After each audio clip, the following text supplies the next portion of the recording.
Buenas y saludos desde Costa Rica. Les habla Sergio García y yo les voy a hacer la exposición del postdoctorado con el tema de correlación entre la composición familiar y el rendimiento académico. Ok, mi resumen de investigación. El propósito de esta investigación es determinar cuáles son los efectos entre la variable entre la variable de rendimiento académico y la composición familiar. ¿Por qué esto? Porque en nuestras familias, este, la composición familiar, yo quiero saber si influye o no en cuanto al rendimiento académico, es decir, cómo estas dos variables se correlacionan entre ellas.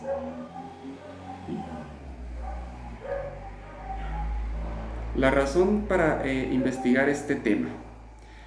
Yo soy profesor del CTP San Rafael de Poás, aquí en Costa Rica, en la provincia de Alajuela, y es una zona rural en donde la composición familiar se ha notado que es muy diversa. Hay personas divorciadas, hay familias que son solas, hay niños que son criados por los abuelos o por tíos. Y en los 20 años de experiencia que yo llevo, hemos logrado notar, otros profesores y yo, de que podría existir una correlación entre la composición familiar, el ambiente familiar y el rendimiento académico. Eh, entonces, esa es una de los detonantes de esta investigación. Se hace especialmente en los estudiantes de séptimo grado por la facilidad de obtener datos con respecto a ellos de que estaban a mi cargo y a cargo de otros profesores. Entonces, analizamos ese conglomerado de estudiantes. La pregunta de investigación: ¿existen diferencias académicas entre estudiantes provenientes de núcleos familiares integrados o desintegrados? Es una pregunta muy interesante que es casualmente el punto de partida de la investigación. Vamos a ver cómo se va desarrollando esto. Objetivos e hipótesis. Lo que vamos a hacer es asociar las diferencias académicas entre los estudiantes provenientes de familias integradas y desintegradas, a ver estadísticamente qué resultados tenemos. Y también, si hay diferencias como hipótesis, hay diferencias académicas entre los estudiantes provenientes de familias integrados o familias desintegradas. ¿Okay? Básicamente esa es la estructura de la investigación postdoctoral. Tipo de investigación. Es un tipo de investigación ex post facto porque no se tiene control de las variables, ya sucedieron. Es decir, uno no puede ponerse a investigar y decirle a familias: divórciense para ver qué sucede, o cásense para ver qué sucede, o tengan hijos en estas circunstancias. No tenemos control sobre las variables, ya sucedieron, ya acontecieron. Y no son manipulables, son observables, investigables, cuantificables, pero no manipulables. Dice que se puede hacer inferencia en ellas, pero sin llegar a tener una intervención directa, ¿okay? Así como lo expresa Kellinger desde 1984. La población. Ya hablamos un poco de la población, son 105 alumnos del corte de séptimo grado del CTP para el año 2020. La información apenas se pudo capturar días antes, minutos antes de que entrara en alerta por lo del COVID-19 y se suspendieran las clases presenciales. Entonces estuve a horas de poder recolectar los datos, y después, en la pandemia, cuando ya no estaba presente con ellos, hice el análisis, pero ya de una manera virtual, ya no tenía contacto con ellos. Entonces, por dicha, pude obtener esa recopilación de la información. Entonces, solo está, para que quede información, es del primer trimestre del 2020, cuando se corta por la emergencia del COVID-19.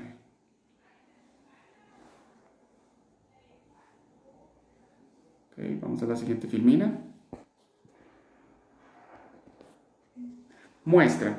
Para determinar el tamaño de la muestra, se registra una población de 105 alumnos con un nivel de confiabilidad del 95%. Aquí dice que hay un intervalo de confianza del 5%, llegando a la conclusión de que vamos a obtener una muestra representativa bajo estos parámetros de 83 alumnos. Entonces, eso fue lo que se hizo. Se muestraron 83 alumnos. Hubiera sido interesante haberlo hecho con los 105, ya estaba muy cerca, pero no fue posible por la emergencia del COVID-19 que antes se explicó, entonces solo se hizo con una muestra, cosa que está bien. Okay, vamos a la siguiente filmina. Resultados relevantes. Vamos a ver resultados y conclusiones, debate, vamos hacia esa parte. Dice que en este gráfico se observa una fuerte tendencia a vivir en estructuras nucleares de los alumnos de un 74%. Es decir, 3/4 partes, casi 3/4 partes, viven en estructuras nucleares donde papá es papá biológico, mamá es mamá biológica y son hermanos constituidos, no hay hermanastros, no hay eso. A mí me llama mucho la atención porque es una población, aunque rotativa, generalmente migrante, la que nosotros tenemos, de agricultores, se sigue manteniendo de manera fuerte la estructura familiar tradicional, por decirlo así. De la menos común, ahora, aquí en esta población se encuentra en una amplia gama, por suerte. La estructura binuclear dice que son 6, la estructura monoparental dice que tenemos 14 y una estructura compleja 4. ¿Okay? El gráfico 3, que está se encuentra en la tesis o también se encuentra en el informe de investigación, dice que considera el proceso educativo como determinante para el tipo de familia de que se tiene. Dice que 49 alumnos respondieron estar de acuerdo o muy de acuerdo, lo que constituye un 56%. ¿Qué quiere decir esto? Que los estudiantes consideran que sí es importante tener una familia de procedencia tranquila. Después vamos a ver un poco más de eso, tranquila, donde las relaciones, aunque complejas, que se exista un núcleo central donde uno se sienta acompañado con los familiares para poder llevar una estructura académica adecuada. Eso es un dato muy interesante. También vemos que en desacuerdo dice que son 14 y muy en desacuerdo dice que son 3 personas. Es decir, sigue habiendo esa pequeña opinión de que eso no es importante para los estudios, es decir, que la familia no implica hasta cierto punto rendimiento o no rendimiento académico. La siguiente sobre el gráfico 5, que se puede encontrar en el otro apartado, expresa la información recolectada a la pregunta de si tener una familia de apoyo puede mantener un buen rendimiento escolar. ¿Okay? Aquí tenemos que 75 alumnos de 86 expusieron que sí, que están de acuerdo o muy en desacuerdo, que es el 87%. ¿Eso qué quiere decir? Que aquí se ve claramente que aunque la edad mental de los estudiantes no piensan mucho en eso, la afectación familiar, la estructura familiar, ellos sí la pueden observar como un pilar que les puede ayudar a sostener un rendimiento académico adecuado, como que van de la mano. ¿Ok? Próximo es con respecto al gráfico 6, el que tenemos presente, que es la consideración sobre los problemas familiares que afectan el rendimiento escolar en los adolescentes. Esta pregunta va como en un sentido contrario, de que si ellos creen y consideran que los problemas que les afectan en la familia les afectan en el rendimiento académico. Y la respuesta es muy interesante porque el 75% de la población dice que sí, que está muy de acuerdo o de acuerdo en que los conflictos familiares sí desembocan en una problemática que detona en el ambiente escolar. Debates, conclusiones y recomendaciones. La correlación de Pearson para las variables tranquilidad y felicidad de una familia versus el rendimiento escolar de los hijos. Dice que arrojó un 0,35 de número de la correlación de Pearson con un 10% de significación. Y esto, a grosso modo, significa que considerando la correlación es alta y positiva. ¿Qué significa esto? Que el apoyo de las familias hacia los hijos sí implica un mayor o un mejor rendimiento escolar de los mismos. Esta conclusión es muy interesante porque se apoya estadísticamente en ambas variables. Entonces, expresado en opinión propia de los estudiantes recolectados con el instrumento, llegamos a esa conclusión vía la correlación de Pearson. La siguiente conclusión dice que para las variables tranquilidad y felicidad familiar versus composición familiar que el alumno tiene a su alrededor, si toda la estructura familiar que lo rodea, dice que presenta una correlación del 0,33 con un 10% de significación. Este análisis estadístico, que es altamente complejo con sus fórmulas propias y todo, lo que nos lleva a pensar es que la composición familiar y la tranquilidad, la felicidad familiar tienen una estrecha relación entre sí. Es decir, que son tres variables que funcionan con una fuerte correlación.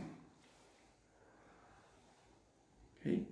Con respecto a las variables, la forma de la composición familiar y el rendimiento académico, es decir, la estructura y la composición familiar, dice que se encuentra una correlación de Pearson del 0,24, con un margen de significancia del 5%, lo que podría llevar a pensar que hay una fuerte tendencia entre ambas variables.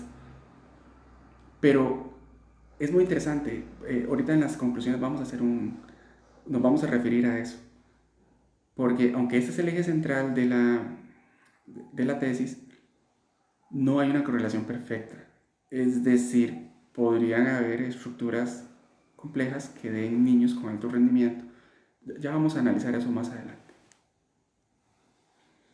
Dice, aquí está, dice que el debate se puede debatir en cuanto a si el tipo de familia afecta o no el rendimiento académico de los estudiantes. Dice que cada vez que uno habla al respecto con investigadores, con padres de familia, con alumnos, dice que todas las personas están tentadas a opinar acerca de este caso, de este tema. ¿Y por qué? Porque la gente necesita expresar su opinión, tiene derecho a hacerlo y puede hacerlo. El investigador debe escucharlo, analizarlo. Todos provenimos de una familia, queramos o no. Eso es una máxima. Lo que nosotros consideremos nuestra familia, en sangre o no, es otra cosa. Pero es un tema que da para que todos expresen su opinión, haya un debate y siempre hay ejemplos y contraejemplos. Ay, es que yo conozco a la señora de allá que siempre fue sola y que sacó a sus hijos adelante. O ejemplos como de este señor y esta señora que siempre mantuvieron una familia, tienen hijos que de pronto no fueron exitosos o que entraron en drogadicción. Y esa es la riqueza de este tema, que aunque se pueden analizar cuestiones estadísticas, es muy diverso y es muy social este tema. Entonces, siempre hay gente que puede opinar, debe opinar. De eso se trata, de que esta investigación sea un detonante hacia la investigación, hacia la opinión, y ahí redunda su riqueza, de esa capacidad de sacar la opinión de las personas. Recomendaciones. Dice que una recomendación personal es que se debe dar más investigación al tema familia, porque es un tema que es siempre actual, es un tema que, como les dije anteriormente, todos pueden opinar, todos deben opinar, y se debe acomodar un poco las variables, lo que se quiere estudiar, y con análisis estadísticos de Pearson, correlaciones de Rowe, es muy interesante las conclusiones que apuntan, ¿verdad? Este tipo de cosas. Dice que sería bueno hacer varias réplicas de una investigación como esta o parecida a esta. El tema de familia es un tema siempre novedoso, siempre se necesita investigar sobre el tema de la familia, por ser base de la sociedad, de las sociedades de los diferentes países, de la sociedad del mundo. ¿Ok? Dice que se puede hacer réplicas en extensiones más amplias geográficamente. Esto puede hacer comparaciones de diversos pueblos, de diversas índole. Y algo muy importante, que se pueden hacer investigaciones en diferentes estratos sociales. Entonces, se podrían ver si los mismos padecimientos de las personas si los padecimientos familiares de los hijos y de las familias son los mismos en los estratos altos, en los estratos medios o en los estratos bajos. O habrá que ver si este tipo de problemática social solo afecta en algunos estratos más fuerte que otros. Como conclusiones finales, el tema de la familia siempre es un tema novedoso. No se puede poner el dedo directamente y decir que las familias que son que no tienen una estructura tradicional, por decirlo así, donde todo calza a la luz de lo que eran las familias hace muchos años, va a tener hijos que no van a progresar. Ese tipo de conclusiones son muy interesantes. A veces, en la mayoría de los casos es así, la, la necesidad es la gasolina que nos lleva a salir adelante a muchas personas. Y se puede comenzar con las necesidades familiares cuando estas son muy fuertes en etapas tempranas. Eso puede llevar a un cambio de mentalidad, a una progresión y a tener una visualización de lo que uno quiere ser de adulto, comenzando desde niño. Entonces, ese fueron la exposición que yo quería hacer con respecto a esto. Les agradezco mucho. Yo me encuentro en Alajuela, en Costa Rica, y estoy súper agradecido con la universidad que me acogió como estudiante, que llevó mi proceso y que me siento muy contento. De mi parte es todo y muchísimas gracias.